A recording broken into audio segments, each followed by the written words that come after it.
અધિકારી પર કસાયો છે એસીબીનો સકંજો। અમદાવાદ કોર્પોરેશનના ક્લાસ 2 ઓફિસર અને શાહપુરના વોર્ડ ઇન્સ્પેક્ટર સુનિલ રાણા વિરુદ્ધ એસીબીએ અપ્રમાણસર મિલકતનો ગુનો દાખલ કર્યો છે।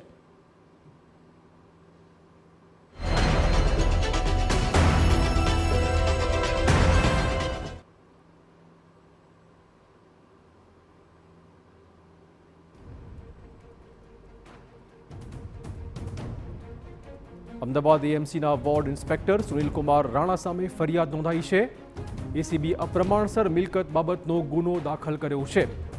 વર્ષ 2010થી 2020 સુધીના 10 વર્ષના સમયગાળામાં સુનિલ રાણાએ પગારની આવક કરતાં 2.75 કરોડની વધુ અપ્રમાણસર મિલકતો વસાવી હોવાનો ઘટસ્ફોટ થયો છે, જેમાં પત્ની અને દીકરીના નામે કુલ 3 મકાનો અને 1.5 કરોડની ફિક્સ ડિપોઝિટનો સમાવેશ થાય છે। આ મિલકતો સુનિલ રાણાની કાયદેસરની આવકની સરખામણીએ 307% વધારે છે।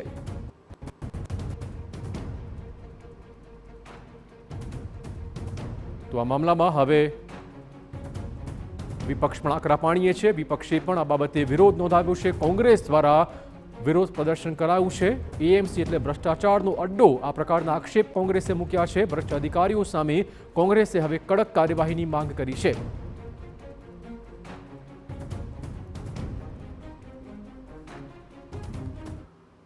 તો કોંગ્રેસે આ બાબતે વિરોધ નોંધાવ્યો છે। વધુ વાત કરવા જોડાશે આ જ મુદ્દે અમારા સંવાદદાતા નરેન્દ્ર, જે રીતે કોંગ્રેસે પણ વિરોધ નોંધાવ્યો છે, ખાસ તો કયા પ્રકારની માંગણી છે કોંગ્રેસની?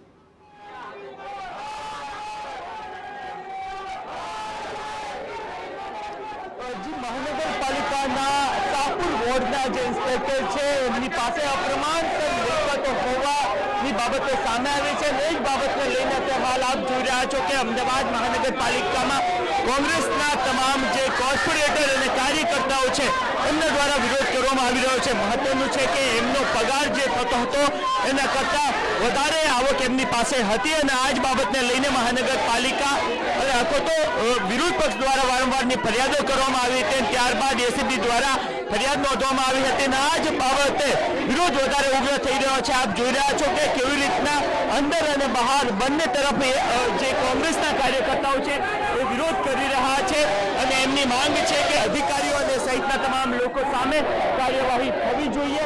એએમસી નેતા વિપક્ષ શહેજાદ ખાન પઠાણ આપણી સાથે છે, એમની સાથે વાતચીત કરીએ શું કંઈ કહી રહ્યા છે। શહેજાદ, શું કંઈ કહેશો? કારણ કે એક વોર્ડ ઇન્સ્પેક્ટર જેમનો પગાર જે છે એના કરતાં અનેક ગણી એમની આવક, આપના દ્વારા પણ વારંવાર એ બાબતમાં જણાવવામાં આવ્યું હતું, કોઈ કાર્યવાही ના થઈ અને ત્યારબાદ આ સ્થિતિ સામે આવી। एक तरफ भारतीय जनता पार्टी के राज में अहमदाबाद म्युनिसिपल कॉर्पोरेशन में हर विभाग में भ्रष्टाचार फैलता जा रहा है और खासकर जब एस्टेट विभाग की बात करें तो सबसे बड़ा उदाहरण भ्रष्टाचार का सामने आ चुका है। अहमदाबाद म्युनिसिपल कॉर्पोरेशन में एक वार्ड इंस्पेक्टर की करीबन 300 गुना संपत्ति ज्यादा मिली गई है। यह सब बताता है कि कहीं ना कहीं अहमदाबाद म्युनिसिपल कॉर्पोरेशन के हर विभाग में भ्रष्टाचार है और खासकर सबसे बड़ा भ्रष्टाचार है तो एस्टेट विभाग में चलता हो। लेकिन कहीं ना कहीं म्युनिसिपल कमिश्नर हो या अहमदाबाद म्युनिसिपल कॉर्पोरेशन के मेयर हो, इस मुद्दे पर बिल्कुल मौन बैठे हुए हैं। कहीं ना कहीं भारतीय जनता पार्टी के राज में जो भ्रष्टाचार फैलता जा रहा है उस भ्रष्टाचार को रोकने के लिए कांग्रेस पार्टी आज कमिश्नर को मिलने वाली है, अपनी रजूआत करने वाली है कि जो भी एस्टेट अधिकारी है, जितने भी इंस्पेक्टर है, वो सभी पर तपास की जाए। जिन लोगों की संपत्ति उनकी इनकम से ज्यादा है उनके ऊपर कड़ी कार्रवाई कर दी जाए। कहीं ना कहीं सिर्फ मध्य जोन विस्तारों को टारगेट कर डिमोलिशन किया जाता है। पश्चिम विस्तार, नया पश्चिम जैसे विस्तार जहाँ पर वीवीआईपी लोग है, जहाँ पर बड़ी बड़ी बिल्डिंगें बन जाती है, वहाँ ऐसे इंस्पेक्टर भ्रष्टाचार कर कहीं ना कहीं उन बिल्डरों को लाभ पहुंचाने का कार्य करते हैं। બિલ્ડરોને લાભ પહોંચાડવાના આક્ષેપ કરવામાં આવી રહ્યા છે।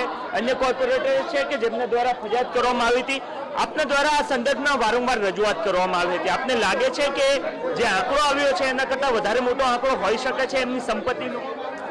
જે આંકડો આવ્યો તો ખરેખર જો બહુ ઓછું કહેવાય।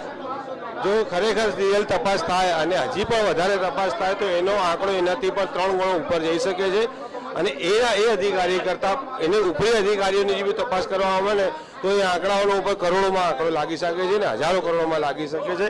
કેમ કે મધ્ય ઝોનમાં આ જ અધિકારી, એસ્ટેટ અધિકારીઓ રૂપિયા કમાવા સિવાય અને દમન કર્યા સિવાય કંઈ કર્યું જ નથી। કેવી રીતના એમની એમઓ કેવી રીતના હોય છે, કેવી રીતના એ તેઓ રૂપિયા કમાતા હોય છે દબાણના નામે?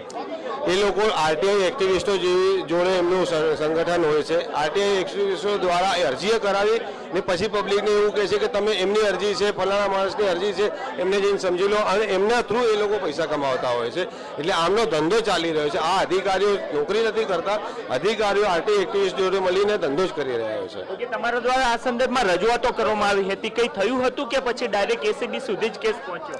ના, મારા પ્રથમ વર્ષમાં ત્યારે અમારા વોર્ડમાં હતા સાહેબ સુનિલ રાણા, ત્યારે મારે તો એમની રજૂઆત કરવામાં આવી હતી અધિકારીઓ જોડે કે ભાઈ આ અધિકારી ખોટી રીતે આવી રીતે અણગત કરે છે, પબ્લિકને હેરાન કરે છે અને પૈસાની માંગણી કરે છે. ત્યારે તપાસ થઈ હતી. તપાસ એટલે એમની ઉપર જે તપાસ થઈ અધિકારીઓને કરી પણ નોર્મલ હતું, મતલબ એવું એના પછી એટલા વિશેષ નહોતો. પછી આ તો અત્યારે બીજા વોર્ડમાં એમની ટ્રાન્સફર થઈને પછી એમનું ભેદ ખોલવામાં આવ્યું છે. તો આ કોર્પોરેટર કે જેમના દ્વારા સૌ પ્રથમવાર રજૂઆત કરવામાં આવી હતી ને ત્યારબાદ જે પ્રકારના આંકડાઓ સામે આવી રહ્યા છે એ ખરા અર્થમાં ચોંકાવનારા છે. કારણ કે આક્ષેપ વિપક્ષ દ્વારા એ પણ કરવામાં આવી રહ્યો છે કે જ્યાં દબાણ કરવાનું હોય અથવા તો ખોટી રીતના બાંધકામ થયું હોય ત્યાં આરટીઆઈ એક્ટિવિસ્ટ અથવા તો એક સમગ્ર ટીમ બનાવવામાં આવતી હતી અને એક રીતનો પદ્ધતિસરનો ભ્રષ્ટાચાર આચરવામાં આવતો હતો. અને આ ભ્રષ્ટાચારમાં ના માત્ર વોર્ડ ઇન્સ્પેક્ટર લેવલના અધિકારી પરંતુ એ સિવાય ઉપલા લેવલના અધિકારીઓ પણ સામેલ હોવાના આક્ષેપ વિપક્ષ દ્વારા કરવામાં આવી રહ્યા છે. અને માંગ એ કરવામાં આવી રહી છે કે આ તમામ બાબતોની અંદર જે ઉપલા અધિકારીઓ છે એમનો પગાર કેટલો છે અને સામે એમની સંપત્તિ કેટલી છે એ સંદર્ભની અંદર તપાસ પણ થવી જોઈએ. ધન્યવાદ નરેન્દ્ર, તમામ જાણકારી બદલ. તો આપણે કહી દઈએ કે આરટીઆઈ એક્ટિવિસ્ટની સાથે મળીને મિલીભગતથી આ અધિકારીઓ આ રીતે ભ્રષ્ટાચાર કરી રહ્યા છે. વર્ષ 2010 થી 2020 સુધીના 10 વર્ષના સમયગાળામાં સુનિલ રાણાએ પગારની આવક કરતાં 2.75 કરોડની વધુ અપ્રમાણસર મિલકતો વસાવી હોવાની વાતનો ઘટસ્ફોટ થયો છે, જેમાં પત્ની અને દીકરીના નામે કુલ 3 મકાનો અને 1.5 કરોડની ફિક્સ ડિપોઝિટનો પણ સમાવેશ થાય છે. આ મિલકતો સુનિલ રાણાની કાયદેસરની આવકની સરખામણીએ 307% વધારે હતી.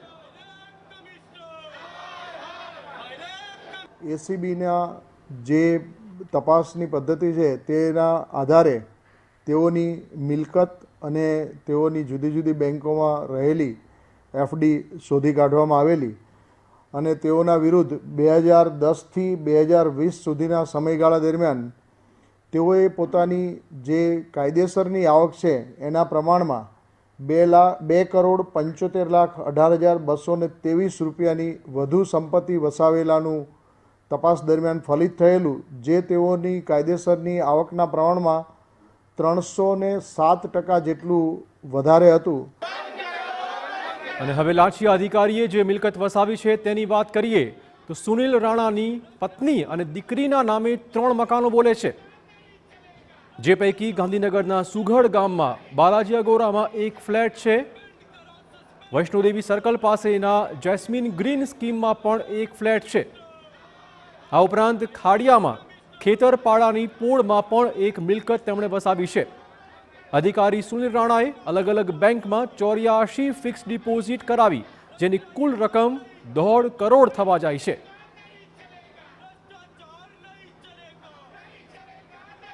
આ તપાસ દરમિયાન જે આક્ષેપિત હતા સુનિલ કુમાર રાણા, તેઓની 2 ફ્લેટ, એક બાલાજી અગોરા મોલમાં આવેલું છે ત્યાં અને બીજો જાસ્મીન ગ્રીન કરી અને વૈષ્ણોદેવી પાસે છે સ્કીમ એમાં, અને ખાડિયાની અંદર એક મિલકત તેઓએ વસાવેલી છે તે શોધી કાઢેલી છે.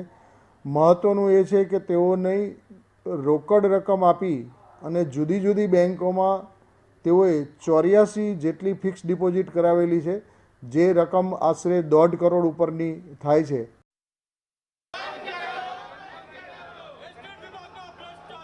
તો ભ્રષ્ટાચાર બેફામ થઈ રહ્યો છે. એસ્ટેટ વિભાગમાં 1996માં લાગ્યા હતા રાણા. નોકરી પર લાગ્યા ત્યારથી જ એસ્ટેટ વિભાગમાં તે ફરજ બજાવે છે. ગેરકાયદે બાંધકામ કરનારા સાથે મિલીભગતનો આક્ષેપ તેમના પર છે. મોટાપાયે આર્થિક લાભ લેતા હોવાના પણ આક્ષેપ હવે થઈ રહ્યા છે. અગાઉ પૂર્વ અને ઉત્તર ઝોનમાં કરેલી પ્રવૃત્તિઓ પણ હવે આશંકાના ઘેરામાં આવી ચૂકી છે. પાછલા બારણે પ્લાન પાસ કરાવતા હોવાનો પણ તપાસમાં ખુલાસો સામે આવ્યો છે.